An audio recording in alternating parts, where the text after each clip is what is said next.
Assalamualaikum warahmatullahi wabarakatuh.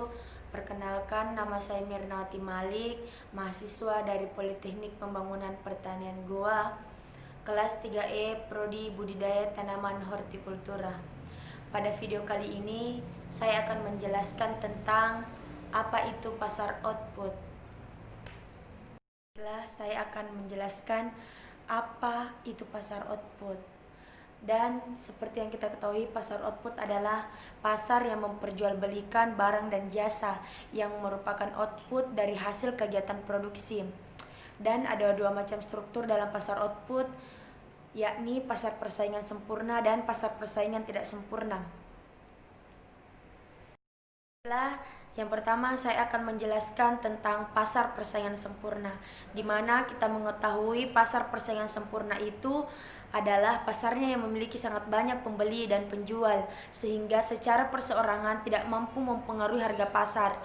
Dan adapun ciri-ciri persaingan pasar sempurna. Yang pertama itu jumlah pembelinya yang banyak, barang yang jasa diperjualbelikan itu bersifat homogen atau serupa, pembeli juga tahu keadaan pasar dengan yang sempurna, pembeli dan penjual bebas keluar masuk pasar, faktor-faktor produksi dapat bergerak bebas, perseorangan tidak mampu mempengaruhi harga pasar. Dan selanjutnya, adapun kelebihan pasar persaingan sempurna. Yang pertama itu mampu mendorong penghematan, pembeli dan penjual bebas bertindak. Yang ketiga, harga tidak dikendalikan oleh satu penjual atau satu pembeli saja. Dan adapun kekurangannya yaitu tidak ada dana untuk penelitian dan pengembangan produk, terbatasnya kebebasan memilih bagi pembeli. Yang ketiga, produsen memberi gaji dan upah terlalu rendah pada karyawannya demi penghematan. Dan yang kedua, ada pasar persaingan tidak sempurna, yang dimana pasar persaingan tidak sempurna adalah pasar yang terjadi bila satu atau beberapa ciri-ciri pasar persaingan sempurna tidak terpenuhi. Jadi, pasar ini adalah bentuk pasar persaingan sempurna yang tidak lengkap ciri-cirinya. Tapi ada beberapa bentuk pasar persaingan yang tidak sempurna, yakni pasar monopoli, pasar oligopoli, pasar persaingan monopolistik, pasar monopsoni, dan pasar oligopsoni. Dan yang pertama ada pasar monopoli, di mana pasar monopoli adalah pasar yang dikuasai satu penjual. Contoh pasar listrik di Indonesia yang dikuasai oleh PT PLN. Pasar layanan kereta api yang dikuasai oleh PT KAI. Adapun ciri-ciri pasar monopoli, yang pertama terdapat satu penjual, yang kedua harga ditentukan oleh penjual, yang ketiga perusahaan lain sulit memasuki pasar, konsumen tidak bisa pindah walau rugi, yang keempat bisa menimbulkan ketidakadilan atau kerugian bagi masyarakat. Adapun jenis-jenis dari pasar monopoli, yang pertama itu pasar monopoli alamiah atau muncul karena keadaan alam yang khas. Yang kedua, pasar monopoli masyarakat, yaitu muncul karena kepercayaan masyarakat. Yang ketiga, pasar monopoli undang-undang, yakni muncul karena pemberlakuan kebijakan undang-undang terdiri dari monopoli negara, hak cipta, hak paten, dan hak merek.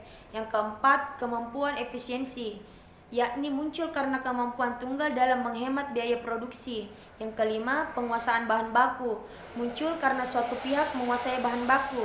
Dan yang keenam, penguasaan teknologi dan tenaga ahli, yakni muncul karena satu pihak menguasai teknologi dan tenaga ahli. Dan yang kedua ada pasar oligopoli, di mana pasar oligopoli adalah pasar yang hanya dikuasai oleh beberapa penjual. Namun, pasar ini sulit untuk dimasuki oleh para penjual baru yang ingin ikut berjualan dalam pasar. Adapun macam-macam pasar oligopoli, yang pertama itu oligopoli murni, di mana oligopoli murni itu menjual barang yang homogen, contoh pasar semen. Dan adapun oligopoli diferensial, yaitu menjual barang yang berbeda, seperti pasar mobil, pasar sepeda motor. Adapun ciri-ciri pasar oligopoli, yang pertama terdapat beberapa penjual, yang kedua barang yang dijual homogen atau dapat berbeda corak, yang ketiga sulit dimasuki oleh perusahaan baru, yang keempat membutuhkan peran iklan, yang kelima terdapat satu merek leader atau pemimpin pasar, yang keenam harga jual tidak mudah berubah-ubah. Dan yang ketiga ada pasar persaingan monopolistik, di mana pasar monopolistik adalah pasar yang bentuknya mendekati pasar persaingan sempurna dan mendekati pasar monopoli, sehingga disebut sebagai pasar persaingan monopolistik. Contoh, pasar pakaian dan pasar sepatu. Adapun ciri-ciri pasar persaingan monopolistik, yang pertama itu jumlah penjual banyak tapi tidak sebanyak pada pasar persaingan sempurna. Yang kedua, barang yang dijual berbeda corak atau tidak homogen.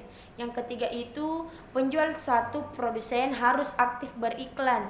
Yang keempat, perusahaan baru lebih mudah masuk ke pasar monopolistik.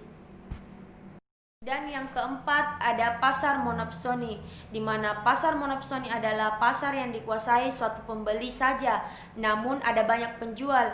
Contoh pasar monopsoni adalah pasar sayur di daerah terpencil dan pasar susu sapi perah di daerah terpencil.